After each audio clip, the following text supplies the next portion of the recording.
Olá, meu amigo, olá, minha amiga, seja bem-vindo à parte 2 desta aula de neuroanatomia, onde estamos descrevendo as estruturas que fazem parte do sistema nervoso central. Neste momento, então, estaremos descrevendo o tronco encefálico, que ele é constituído pelo bulbo, também chamado de medula oblonga, pela ponte e pelo mesencéfalo. Eu vou estar apontando para vocês as delimitações, assim como os nervos e as principais estruturas localizadas aí no tronco encefálico. Fique atento, tome nota de algumas dessas estruturas, pois elas serão muito importantes no andamento da aula. Então, meu amigo e minha amiga, eu estou ampliando para você aqui e focalizando no tronco encefálico. É importante você compreender que a delimitação entre o bulbo e a ponte é feita neste sulco aqui, o sulco bulbo-pontino, né? Eu acabei fazendo um pouquinho torto, mas se a gente fosse fazer reto, seria neste sulco aqui, né? O que está para baixo desta linha verde, né? Vamos usar uma cor mais visível, desta linha vermelha, então, pertence ao bulbo, o que está acima pertence à ponte. Porém, você vai perceber que a ponte ela termina também, né, nesta região do pedúnculo cerebral aqui, ó. Então, a ponte está entre o mesencéfalo, que eu estou apontando agora aqui com a seta vermelha, tá? Então, aqui é o mesencéfalo, aqui você tem a ponte e aqui você tem o bulbo. É importante você compreender também que o bulbo ele é contínuo, né, com a medula espinal, tanto que aqui, ó, você está localizando a fissura mediana anterior, ou também chamada de fissura mediana ventral.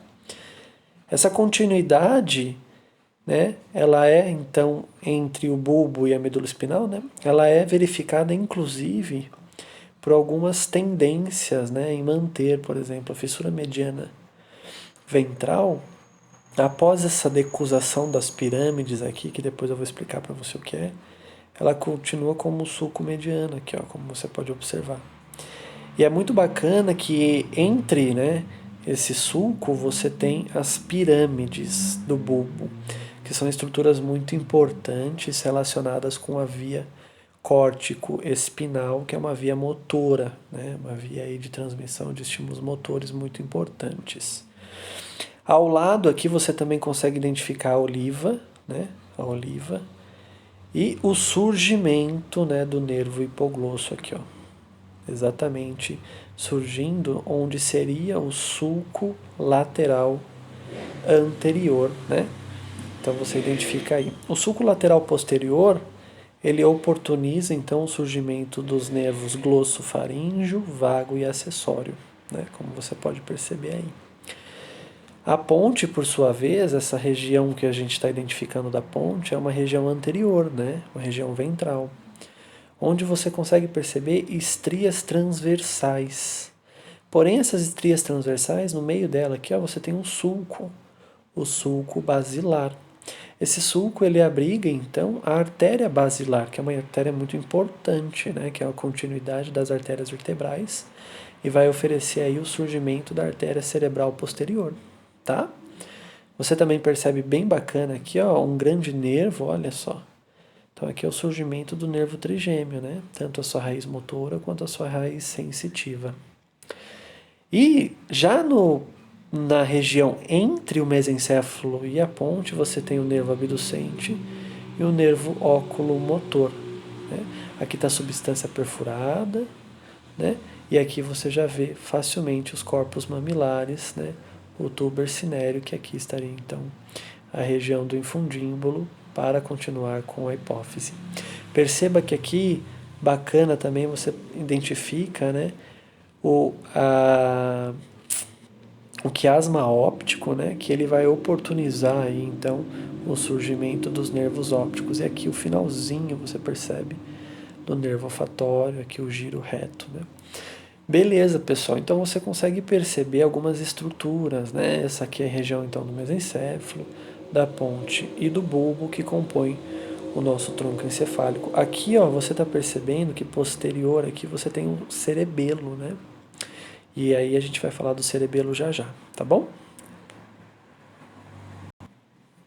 Nessa outra imagem aqui que eu vou ampliar para você, a gente está numa vista póstero-lateral. Lá a gente estava numa vista anterior, tá? Agora a gente está numa vista póstero-lateral, onde você vai estar identificando também estruturas muito importantes, né? Olha só a continuação do sulco mediano posterior, que termina no óbex, e aqui você já tem a fossa romboidea, que é onde vai estar formando então o assoalho, né, do quarto ventrículo. Aqui no quarto ventrículo você tem, por exemplo, o colículo facial, que é o local em que vai estar originando então, né, as fibras, né, os nervos para formar o nervo facial, tá bom? Aqui você tem as estrias medulares e abaixo delas o trígono do hipoglosso e o trígono do vago, que também, né, contribuem aí para a formação dos nervos que recebem esse nome, tá? Olha que legal aqui, ó, entre o sulco, do lado do sulco, né, vamos dizer assim, mediano posterior, você tem então o tubérculo gráceo. O tubérculo gráceo ele está muito relacionado à sensibilidade da região superior do tronco, né? E também dos membros superiores. E do lado dele, mais lateral ainda, né? Bem próximo então ao sulco lateral posterior, você já tem o tubérculo cuneiforme, ó, onde você tem aí então a sensibilidade da região inferior do tronco e dos membros inferiores. Aqui, como eu tinha comentado, é o sulco lateral posterior, onde você vai ter o surgimento do glossofaríngeo, acessório e vago, tá bom? Bacana perceber, né? Olha que legal aqui também, ó, o nervo vestíbulo coclear surgindo naquela região do sulco bulbopontino, né? E o nervo facial emergindo embaixo dele, né? Mas perceba que depois você vai observar uma imagem, o nervo facial, na verdade, ele tem uma origem aqui no colículo facial e ele percorre por aqui, tá bom? Essas estruturas aqui na região posterior, né? Essa vista é posterolateral, mas aqui já é posterior da ponte. Você está vendo então os pedúnculos cerebelares, né? Então aqui está o pedúnculo cerebelar superior, que é considerado uma conexão do cerebelo com o mesencéfalo, tá? O pedúnculo cerebelar médio, o pedúnculo cerebelar inferior, tá bom? O pedúnculo cerebelar médio tem conexão com a ponte e cerebelo, né? E aqui você tem conexão, o pedúnculo cerebelar inferior, você tem conexão então com o bulbo e o cerebelo, tá bom? Aqui ó, o pedúnculo cerebral. E centralmente nele você identifica bem legal os 4 colículos, né? 2 superiores e 2 inferiores. E abaixo dos colículos você tem o surgimento do nervo troclear, que é um importante nervo aí relacionado, né, com o músculo oblíquo superior do olho, né, que auxilia aí na movimentação dos olhos. Acima dos colículos você tem a glândula pineal, também chamada antigamente de glândula pituitária, que secreta a melatonina, que é um neurotransmissor relacionado, né, com a atividade então de ciclo claro e escuro do ser humano, tá bom? E também de outros mamíferos. E depois aqui você já tem o diencéfalo, porque você está vendo os pulvinares do tálamo, né? Aqui você já vê o tálamo num corte já, tá bom? Maravilha, né, galera? Dá para identificar muita coisa aí por essa imagem.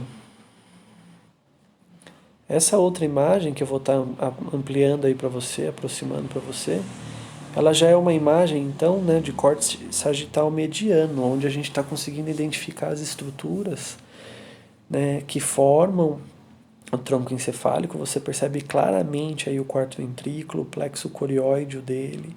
Você percebe também o terceiro ventrículo ali, o plexo corióide dele, o fórnice, né, a região septal. Você percebe o corpo caloso, né? Então você percebe aí a comissura anterior, algumas estruturas importantes, e vamos estar delimitando elas. Mas primeiro vamos delimitar de fato, né, o tronco encefálico aqui, ó, para você perceber. Então o que está aqui abaixo, né, dessa região que é o sulco bulbo-pontino é o bulbo, né?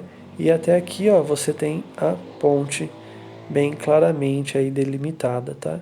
Perceba que a ponte, então, ela tem essa condição, né, esférica à frente, arredondada à frente dela anteriormente, né? E enquanto que o bulbo ele é bastante semelhante à medula de uma certa forma morfológica, né?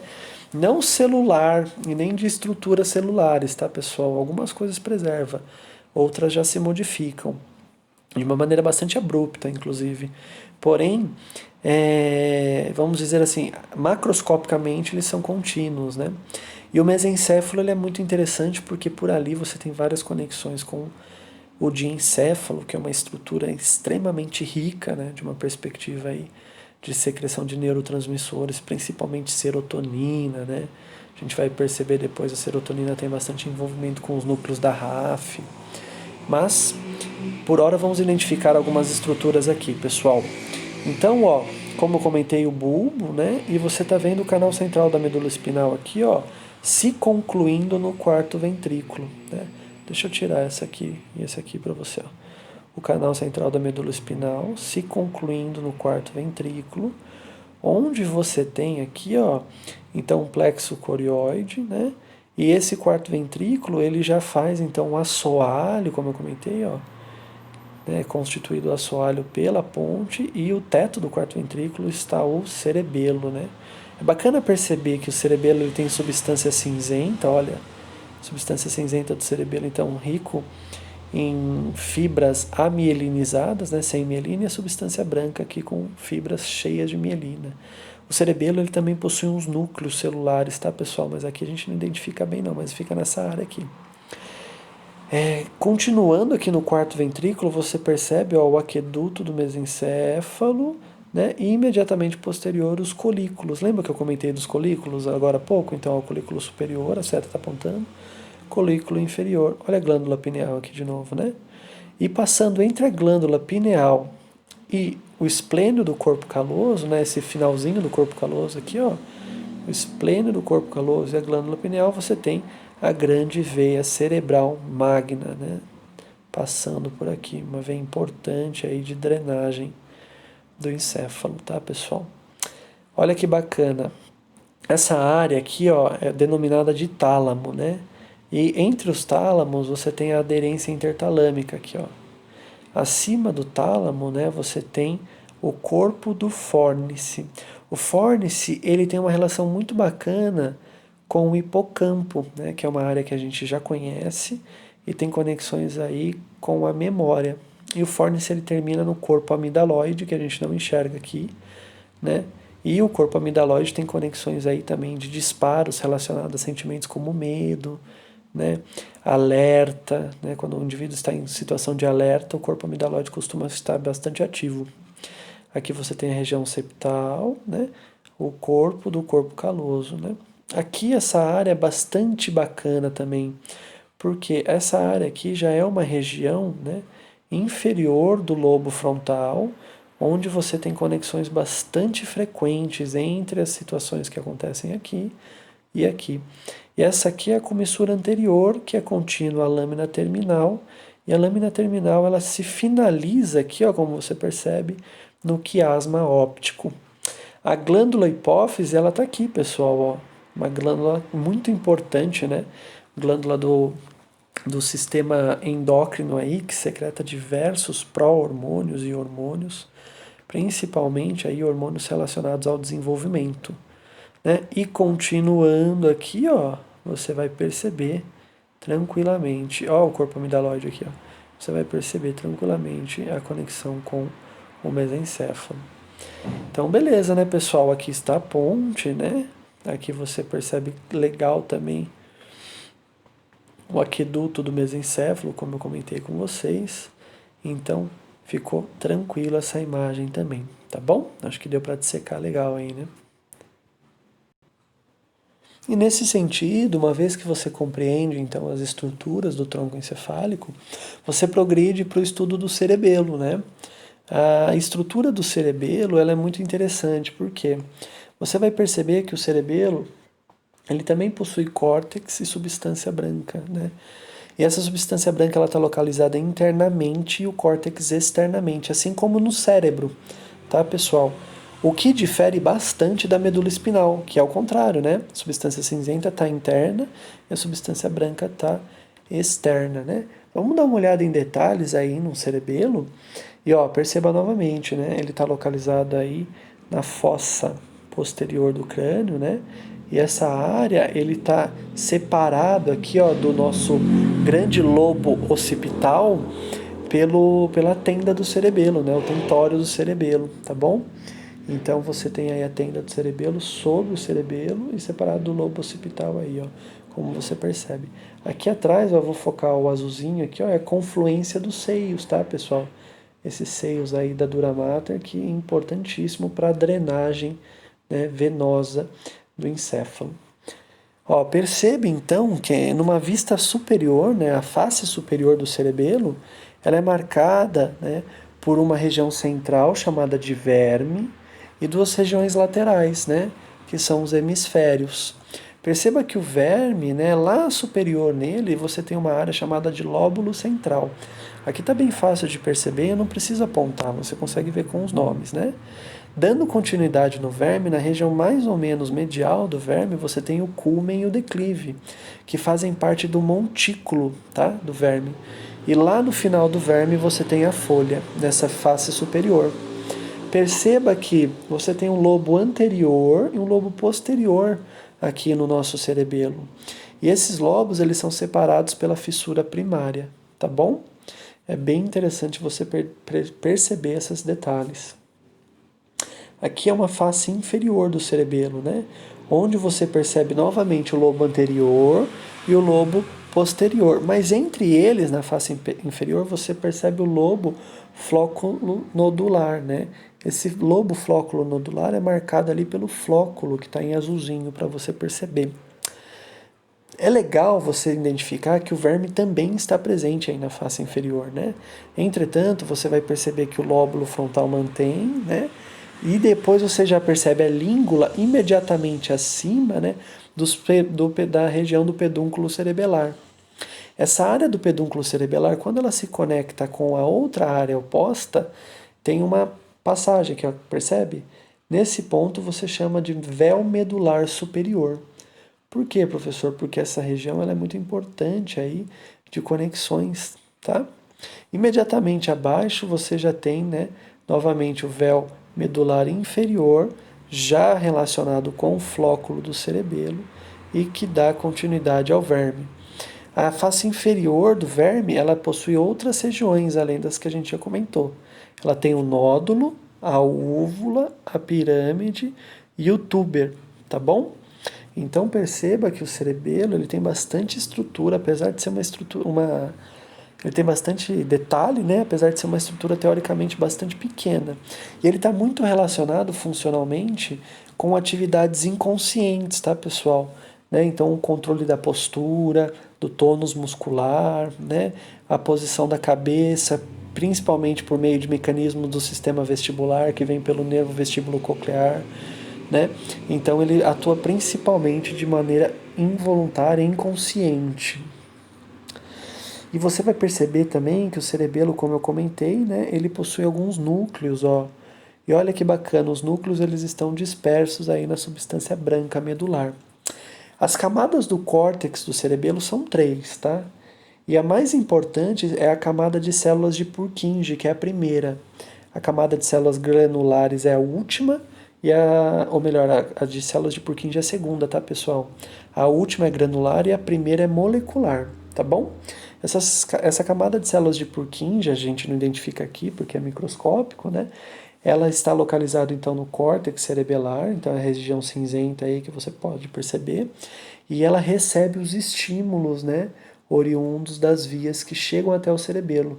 E ela envia depois para os núcleos, e desses núcleos partem as fibras de ajuste para o movimento, né, para o tônus muscular. Agora a gente vai falar um pouco do cérebro, né?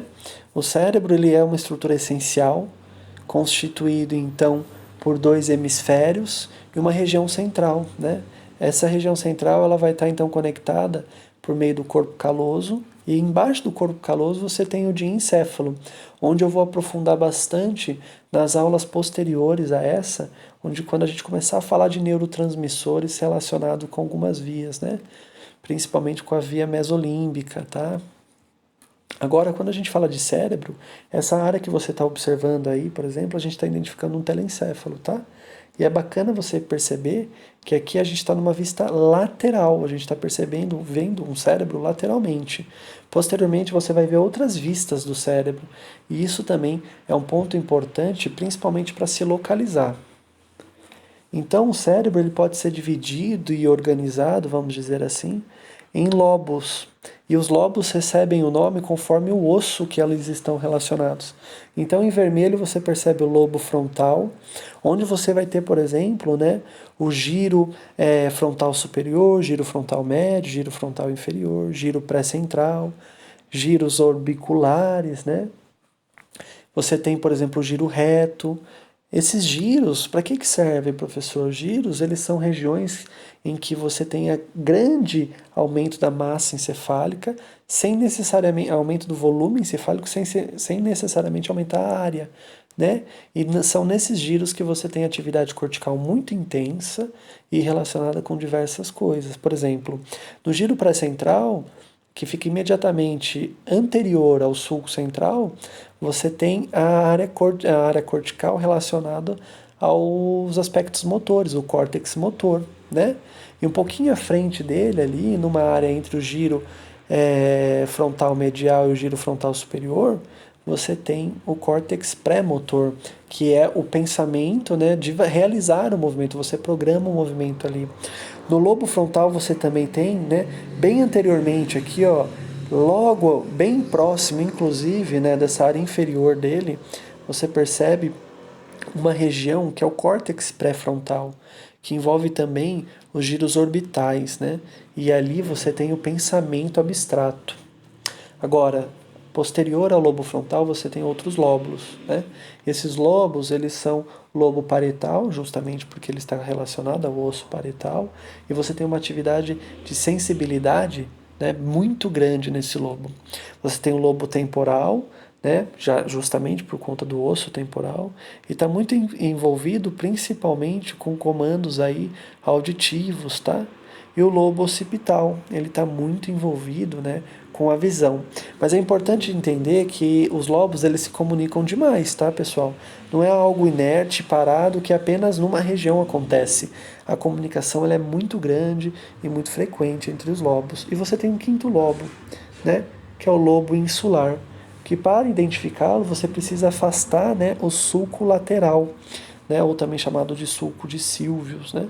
E aí você consegue identificar o lobo insular. O lobo insular ele é teoricamente pouco estudado em relação aos outros lobos, apesar de ser muito importante também. Aqui a gente está vendo um corte sagital do encéfalo. Isso significa o quê, professor? Que a gente basicamente fez um corte, né? Fez uma dissecação no meio dessa pessoa, né? No meio deste cadáver e passou a observar as estruturas internas, né? Medialmente, ó, você consegue perceber, por exemplo, o corpo caloso, né? Agora eu vou começar a apontar com setinha para você enxergar melhor, tá bom? Então, ó, você consegue identificar, por exemplo, o corpo caloso que eu comentei, né? Essa área ela é constituída bastante, né, por fibras de associação, né? Fibras que conectam um telencéfalo ao outro. Esse sulco aqui, ó, ele é muito legal porque é o sulco do cíngulo. E abaixo do sulco do cíngulo você tem um giro do cíngulo, que faz parte do sistema límbico, que a gente vai estudar muito nesse semestre. Né? O sistema límbico está muito relacionado aí a emoções, né? A sensações e principalmente sentimentos bastante primitivos, né? Raiva, alguns momentos aí de descontrole e também muito relacionado ao prazer também, né? A busca do prazer. O sulco do cíngulo, ele se conclui então, né, nesse ramo marginal, onde você percebe que você vai ter então uma região superior aqui, ó. Essa região aqui superior vai formar o giro frontal médio, ó, que é muito importante para diversas atividades. Eu quero que você perceba também, ó, que bacana. Na frente, como eu comentei com você, ó, que está o colículo anterior, a comissura anterior, desculpe, o colículo superior está aqui. A comissura anterior está aqui, ó. Aqui você tem a lâmina terminal. E na frente da comissura anterior e da lâmina terminal, que já vai formar depois o quiasma óptico, você tem uma região chamada, né, de giro paraterminal. Esse giro paraterminal recebe esse nome justamente porque antecede a lâmina terminal, né, que está abaixo da comissura anterior. O giro paraterminal ele é bastante interessante também e tem bastante envolvimento aí com a via mesolímbica que a gente vai estudar mais para frente, tá bom?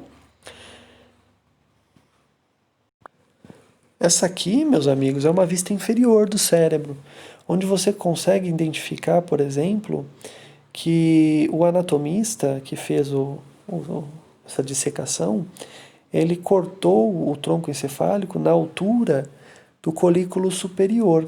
Então você percebe o corpo mamilar, né? Você identifica o corpo mamilar bem claramente ali, ó. A substância perfurada posterior, né?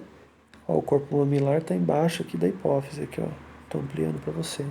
Mas você percebe que tem duas manchinhas vermelhas bem localizadas no centro da tela aí, ó. O núcleo rubro, né? Então o núcleo rubro e ao lado do núcleo rubro você tem